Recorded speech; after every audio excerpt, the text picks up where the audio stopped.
আমেরিকার নিউ জার্সির MetLife stadium যখন স্পেনের বিশ্বজয়ের উল্লাসে ফেটে পড়ছিল, ঠিক সেই মুহূর্তে হাজার কিলোমিটার দূরে মধ্যপ্রাচ্যের এক ধ্বংসস্তূপের শহরেও রচিত হচ্ছিল আরেক আবেগের উপাখ্যান।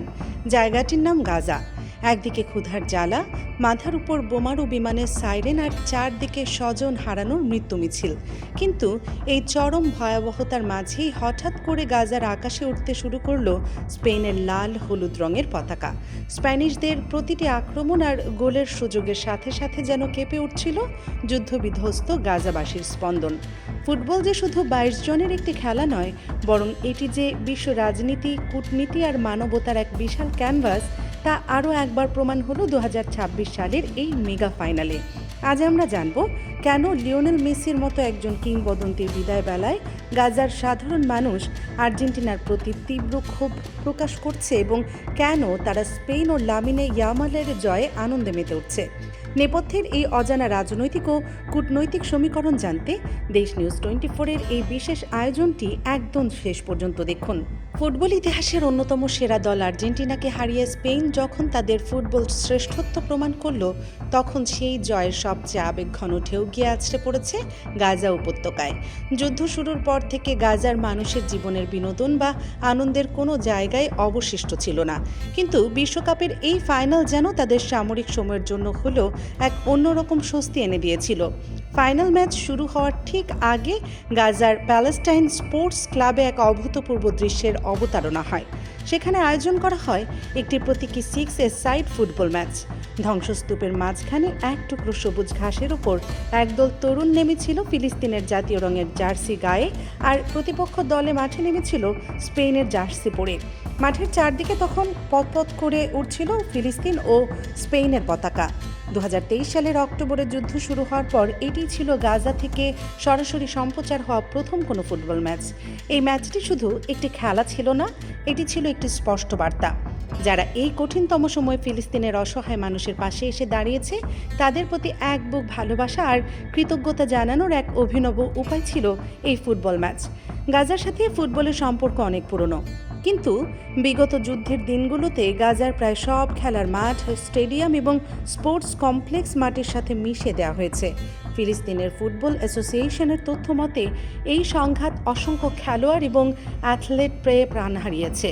এমন একটি বিভীষিকাময় পরিস্থিতিতে গাজার শিশুরা যখন স্পেনের জার্সি গায়ে বল নিয়ে দৌড়াচ্ছিল, তখন তাদের চোখে মুখে ছিল এক অদ্ভুত দীপ্তি।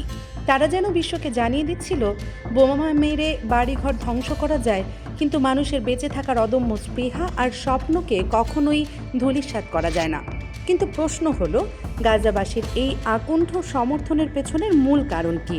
কেন তারা লাতিন আমেরিকার দলটিকে বাদ দিয়ে ইউরোপের একটি দেশের জয়ে এত উল্লাস করছে? এর গভীরে লুকিয়ে আছে স্পেনের বলিষ্ঠ মানবিক এবং রাজনৈতিক অবস্থান।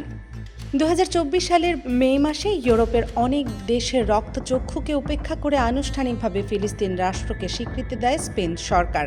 স্পেনের প্রধানমন্ত্রী পেদ্রো সানচেজ সেদিন বিশ্বমঞ্চে দাঁড়িয়ে অত্যন্ত দৃঢ় কণ্ঠে বলেছিলেন, দুই রাষ্ট্রভিত্তিক শান্তিপূর্ণ সমাধান এবং গাজার অবর্ণনীয় মানবিক সংকট মোকাবিলার জন্যই তাদের এই ঐতিহাসিক সিদ্ধান্ত। স্পেনের এই সামাজিক তান্ত্রিক প্রধানমন্ত্রী ইউরোপে ফিলিস্তিনের অধিকার আদায়ের সবচেয়ে সোচ্চার কণ্ঠস্বর হয়ে উঠেছিলেন। যখন পশ্চিমা বিশ্বের অনেক মোড়ল দেশ ফিলিস্তিনের কান্না শুনেও না শোনার ভান করেছে, তখন স্পেন দেখিয়েছে একটি বিরল সাহসিকতা। শুধু রাষ্ট্রীয় পর্যায়ে নয়, স্পেনের জাতীয় দলের খেলোয়াড়রাও ফিলিস্তিনের এই হৃদয়ের এক বিশেষ জায়গা করে নিয়েছে। বিশেষ করে স্প্যানিশ ফুটবলের নতুন বিস্ময় বালক লামিনে ইয়ামাল। গাজার অসংখ্য তরুণ ও শিশুদের কাছে ইয়ামাল এখন শুধু একজন সাধারণ ফুটবলার নন, তিনি তাদের কাছে আশার এক মূর্ত প্রতীক।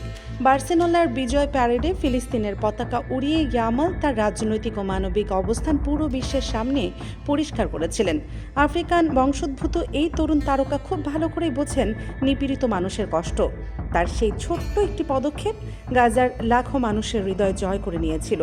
অন্যদিকে স্পেনের এই মানবিক অবস্থানের ঠিক বিপরীত মেরুতে অবস্থান করেছে আর্জেন্টিনা।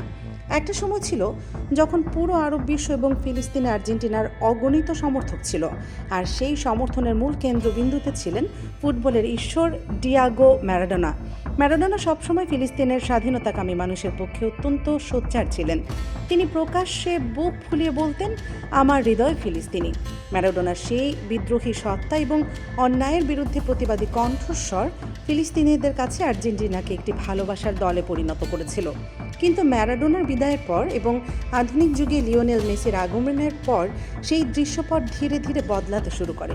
লিওনেল মেসি নিজেকে সবসময় অরাজনৈতিক ব্যক্তি হিসেবে দাবি করলেও ফিলিস্তিন ইস্যুতে তার নীরবতা গাজাবাসীকে হতাশ করেছে। এর সাথে যুক্ত হয়েছে আর্জেন্টিনার বর্তমান প্রধানমন্ত্রী হাভিয়ের মিলেহির চরম বিতর্কিত পররাষ্ট্রনীতি। মিলেহি ক্ষমতায় আসার পর থেকেই পশ্চিমা বিশ্বের এবং বিশেষ করে ইসরায়েলের সাথে গভীর সখ্যতা গড়ে তুলেছেন।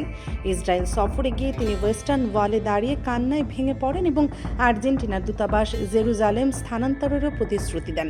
গাজায় চলা অমানবিক ধ্বংসযজ্ঞের ব্যাপারে তিনি শুধু নীরবই থাকেননি, বরং পরোক্ষভাবে আগ্রাসনকে বৈধতা দেওয়ার চেষ্টা করেছেন।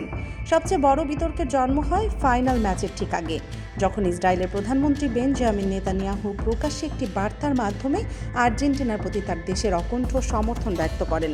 ইসরায়েলের প্রধানমন্ত্রীর এই প্রকাশ্য সমর্থন গাজাবাসীর কাছে একটি পরিষ্কার বার্তা পৌঁছে দেয়। তারা বুঝতে পারে আর্জেন্টিনার জয় মানে যেন পরোক্ষভাবে ইসরায়েলের রাজনৈতিক আদর্শেরই জয়।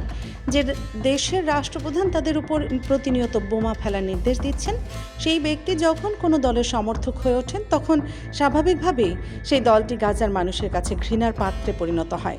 একসময় যে গাজায় লিওনেল মেসির অগণিত ভক্ত ছিল, আজ সেই নেপথ্যের রাজনীতির কারণেই তারা মুখ ফিরে নিয়েছে।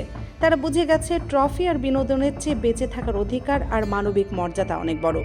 বিশ্বকাপের এই মেগা ফাইনাল আর শুধু মাঠের লড়াইয়ের গণ্ডিতে সীমাবদ্ধ থাকেনি, এটি পরিণত হয়েছিল কূটনীতি, রাজনৈতিক অবস্থান এবং মানুষের গভীর আবেগের এক নীরব যুদ্ধে। 106 মিনিটে যখন ফেরান তোরেসের বুলেট গতির শটটি আর্জেন্টিনার জালে জড়ালো, তখন নিউ জার্সির চেয়েও হয়তো বেশি উল্লাস হয়েছিল গাজার সেই ধূলিসাৎ হয়ে যাওয়ার রাস্তায়। স্পেনের এই বিশ্বকাপ জয় তাই গাজার মানুষের কাছে কেবল একটি ট্রফি জয়ের গল্প নয়, এটি এমন একটি রাষ্ট্রের প্রতি ভালোবাসার প্রকাশ যে রাষ্ট্রটি তাদের চরম বিপদের দিনে বন্ধুত্বের হাত বাড়িয়ে দিয়েছে। ঠিক এই কারণেই বিশ্ব চ্যাম্পিয়ন হওয়ার শেষ বাঁশি বাজার সাথে সাথে যুদ্ধবিধ্বস্ত গাজার ধ্বংসস্তূপের মাঝখান থেকে হাজারো মানুষের কণ্ঠে ধ্বনিত হয়েছে একই উচ্ছ্বাস, ভিভা এসপানিয়া। প্রিয় দর্শক, খেলার মাঠের সাথে বিশ্ব রাজনীতির এই অভূতপূর্ব মিশেল এবং গাজাবাসীর স্পেনের প্রতি এই অকুণ্ঠ সমর্থনকে আপনি কিভাবে মূল্যায়ন করবেন? ফিলিস্তিনের প্রতি লামিনে ইয়ামালের এই ভালোবাসায় কি তাকে বিশ্বজুড়ে নতুন প্রজন্মের আইডল হিসেবে প্রতিষ্ঠিত করছে, নাকি খেলাকে রাজনীতির বাইরে রাখাই উচিত ছিল? আপনার অত্যন্ত সুচিন্তিত এবং মূল্যবান মতামত অবশ্যই আমাদের মন্তব্যের ঘরে লিখে জানান। আন্তর্জাতিক রাজনীতি, সামরিক সমীকরণ এবং চাঞ্চল্যকর সব খবরের বস্তুনিষ্ঠ বিশ্লেষণ সবার আগে পেতে দেশ নিউজ 24 চ্যানেলটি এখনই সাবস্ক্রাইব করে বেল আইকনটি বাজিয়ে রাখুন। ভিডিওটি ভালো লাগলে একটি লাইক দিন এবং মানবতার এই বার্তা অন্যদের জানাতে বেশি বেশি শেয়ার করুন। সত্যের পক্ষে থাকুন, আমাদের সাথেই থাকুন। আল্লাহ হাফেজ।